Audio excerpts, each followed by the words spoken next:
On revient sur Donald Trump pour souligner qu'il y a quand même en France d'authentiques relais de la rhétorique trumpiste. On va commencer par Marine Le Pen. Elle est ici au salon de l'agriculture. Elle est interrogée sur ce qu'elle a pensé de la séquence Trump-Zelensky. Qu'il puisse y avoir des frictions, qu'il puisse y avoir des mots durs.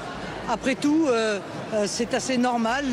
La vie et la politique ne sont pas si éloignées que cela. Il y a une euphémisation qui est patente et coupable. Qu'il puisse y avoir des frictions et des mots durs. Ce à quoi on a assisté, ce ne sont pas des frictions et des mots durs. C'est une humiliation publique d'un homme, Volodymyr Zelensky, venu chercher de l'aide auprès des États-Unis, aide que les États-Unis lui apportent depuis le début de la guerre, et Volodymyr Zelensky qui s'est vu humilié, rabroué, au-delà, qui s'est vu opposer l'exercice brutal du rapport de force et une diplomatie du racket, tout simplement. Ce que dit Marine Le Pen quand elle dit oui, des mots durs, des frictions, elle minimise considérablement ce qui s'est passé, elle minimise également le caractère absolument exceptionnel de ce que l'on a vu, c'est-à-dire qu'au-delà même de l'affrontement, ce qu'elle fait mine de ne pas voir, c'est que cette réunion vient sceller un changement d'alliance de la part des États-Unis dans l'ordre international en général et au sein de cette guerre en particulier. Donc là, vous avez de la part de Marine Le Pen une tentative d'euphémisation qui lui permet de mettre à distance ce qui s'est passé et de faire mine qu'il n'y a pas tant lieu de s'en préoccuper que cela, ce qui est totalement faux, ce qui est vraiment à rebours du caractère tout à fait majeur, gravissime de ce qui s'est passé et qui est analysé par tout le monde. C'est la seule Marine Le Pen à faire mine de dire « Oh, c'est pas si grave !» Bon, finalement, s'engueuler une fois de temps en temps, là c'est devant les caméras, c'est sûr, c'est pas ouf, mais ça arrive. Bon, elle est vraiment la seule à, non pas à croire cela, parce qu'elle n'en croit pas un mot, mais à faire mine de croire cela. Que deux dirigeants de nations défendent leurs intérêts nationaux, défendent aussi la vision qu'ils considèrent la plus juste pour le monde, ne m'apparaît pas quelque chose d'extraordinaire. Oui, si ça n'était que cela, elle aurait raison. Ce qu'elle loupe, comme je vous le disais, c'est le caractère absolument majeur de voir les États-Unis se ranger cette fois explicitement aux côtés de la Russie. Quand tu es une dirigeante française, que tu prétends même à diriger la République française, et que tu es donc situé sur le continent européen, voir les États-Unis, alliés traditionnels de la France, outre-Atlantique, se ranger aux côtés de la Russie, de Vladimir Poutine, qui agresse l'Ukraine aux frontières même de l'Union européenne.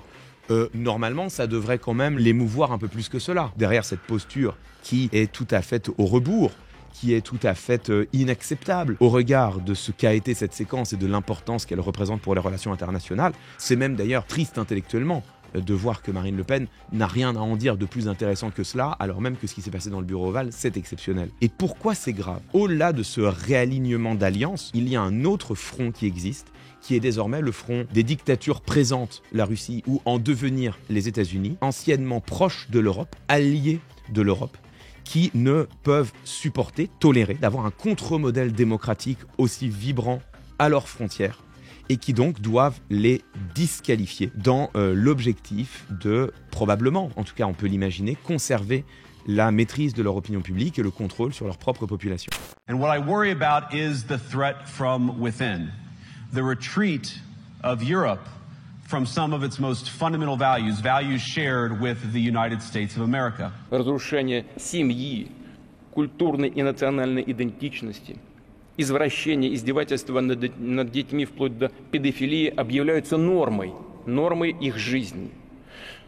А священнослужители, священников... Quand on a compris que derrière, dans toute cette rhétorique, dans tout cet équilibre de pouvoir, dans toutes ces interactions avec Zelensky, en fait, ce qu'il y a, c'est une volonté de saper la légitimité des démocraties représentatives occidentales. Une fois qu'on a compris cela, le fait que Marine Le Pen se refuse aussi clairement à conspuer Donald Trump, à critiquer Donald Trump, à le qualifier comme ce qu'il est, c'est-à-dire un dictateur en puissance qui vient de se ranger aux côtés des dictateurs dans l'ordre international, qui modifie considérablement l'équilibre des forces et des alliances de la République française. Dans tout cet effort de relativisation et de minoration que déploie Marine Le Pen, ce que l'on voit en réalité, c'est un soutien, c'est un relais. En tout cas, c'est un relais potentiel au sein même de notre frontière, d'une rhétorique qui se déploie en ce moment tant aux États-Unis qu'en Russie, qui est une rhétorique antidémocratique. Ça n'est absolument pas anodin de voir que nous avons d'ores et déjà un relais tacite du Trumpisme en France, relais d'autant plus capital qu'elle pourrait être la prochaine présidente de la République et qu'elle se refuse à condamner les propos et le positionnement d'un homme dont la rhétorique est aujourd'hui clairement antidémocratique. Je pense que là, ce que l'on voit assez clairement, c'est un aperçu de ce que pourrait être la France demain si jamais Marine Le Pen parvenait au pouvoir. Ça, c'était pour Marine Le Pen. Elle n'est pas seule, évidemment, dans cette rhétorique, puisqu'il y en a un qui, lui, se roule dans le Trumpisme, mais alors vraiment comme un chien dans la boue, quoi. On l'avait presque oublié, tiens, Éric Zemmour, l'homme qui ne représente plus rien, l'homme qui a réussi le pari de faire élire des députés européens qui l'ont trahi et qui ont rejoint le Rassemblement National après coup. Éric Zemmour, El Dindono, bien sûr, El Dindono de la farce, mais toujours invité sur BFM TV pour 48 minutes. Bon, bah écoutons-le. Quand vous voyez cet échange-là, comment vous qualifiez ça? C'est ce qu'on appelle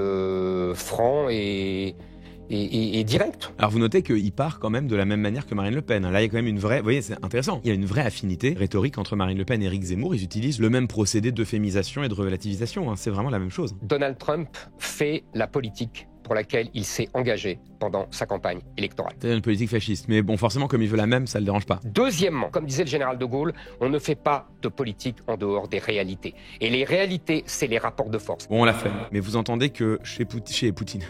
Chez Éric Zemmour, on a vraiment la même rhétorique exactement. Et puis alors, dernier agent du Trumpisme en France, ça n'est ni plus ni moins que François Fillon, qui a donné une interview fleuve à Valeurs Actuelles. Surprise! François Fillon qui donne une interview à un média d'extrême droite. Ah bah dis donc, on l'avait pas vu venir. Il a quand même dit cela de Volodymyr Zelensky. Il a sa part de responsabilité dans le déclenchement de la guerre.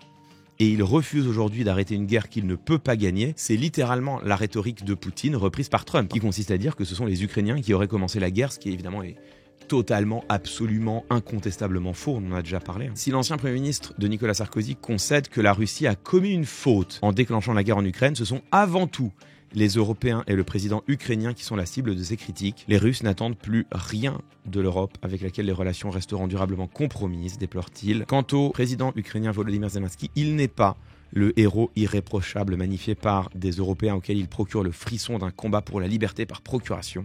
Il a sa part de responsabilité dans le déclenchement de la guerre et il refuse aujourd'hui d'arrêter une guerre qu'il ne peut pas gagner, accuse-t-il encore. C'est d'autant plus surprenant que François Fillon s'astreint, et on peut le comprendre, et ça paraît quand même assez légitime, depuis plusieurs années, à une cure de silence médiatique. Ça fait des années qu'il ne s'exprime plus dans les médias. Et là, tout d'un coup, hop là, François Fillon sort du silence pour une interview fleuve dans laquelle, hop, tiens, il trash les Européens, il trash Volodymyr Zelensky, il relaye la rhétorique de Vladimir Poutine et accessoirement donc de Donald Trump. Tiens donc, mais ne serait-ce pas curieux? Peut-être qu'il sort du silence parce que vraiment, là, ça lui tient trop à cœur. Faut dire, il avait à cœur de parler des relations internationales qui le passionnent tant. Ou peut-être que c'est simplement un agent russe en France. Et... oh surprise! François Fillon, regardez, avait été auditionné en 2023 à l'Assemblée sur ses liens avec Moscou et sur sa présence passée au sein de conseils d'administration de multinationales russes, liées évidemment de très près au pouvoir de Vladimir Poutine, contrôlées par des oligarques liés directement à Vladimir Poutine. François Fillon était resté dans ces conseils d'administration après le déclenchement de la guerre russe contre l'Ukraine. Oh, c'est bizarre ça! François Fillon est aujourd'hui un agent d'influence russe, en tout cas représentant les intérêts russes en France. Dernier élément, le plus embarrassant dans toute cette histoire, le pire, François Fillon, qui est aussi, mesdames, messieurs, ancien Premier ministre, et donc pour lequel nous dépensons, nous, Françaises et Français, la coquette somme de 125 000 €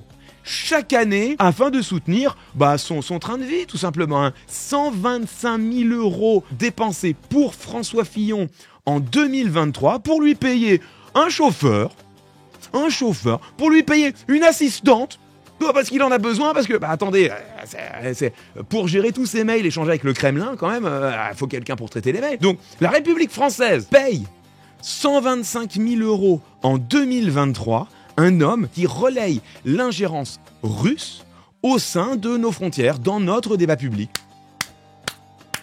Figurez-vous que, comme nous sommes dans un moment de volonté de réduire le déficit public, dans ce contexte, la question des avantages possédés par les premiers ministres, alors même que pour une partie d'entre eux, ils ont quitté le pouvoir depuis des décennies, qu'ils ne jouent plus aucun rôle dans le débat public français, qu'ils sont littéralement retraités, voire pire, qu'ils sont, comme François Fillon, des agents de l'étranger. Eh bien, proposition a été faite tout de même de restreindre, voire couper enfin ces avantages concédés par la République française à ses anciens premiers ministres. Et finalement, ça n'a pas été fait. C'est François Bayrou qui voulait pas. Voilà, c'est François Bayrou. Il voulait pas. Voilà. Grâce à François Bayrou, la République française continue à ce jour de dépenser chaque année entre 100 et 150 000 euros pour payer un homme qui est, de toute évidence, un relais en France de la rhétorique poutinienne, qui est en France un agent de la Russie. Mais merci François Bayrou, toujours les bonnes décisions, hein, bien sûr. Hein. Et là, alors c'est là qu'on voit la volonté, mais alors en or massif du gouvernement de lutter contre les déficits publics. Parce que quand il s'agit d'aller choper l'argent sur le dos des retraités, des travailleurs, des chômeurs, là il n'y a pas de problème. Mais quand c'est aller quand même demander au Premier ministre de peut-être concéder qu'ils peuvent faire un effort aussi, peut-être qu'on pourrait se dire que c'était la bonne idée, bah non, François il n'a pas voulu. Eh bah c'est super, bienvenue en France, mesdames, messieurs, 2025. Ça va être un bon cru.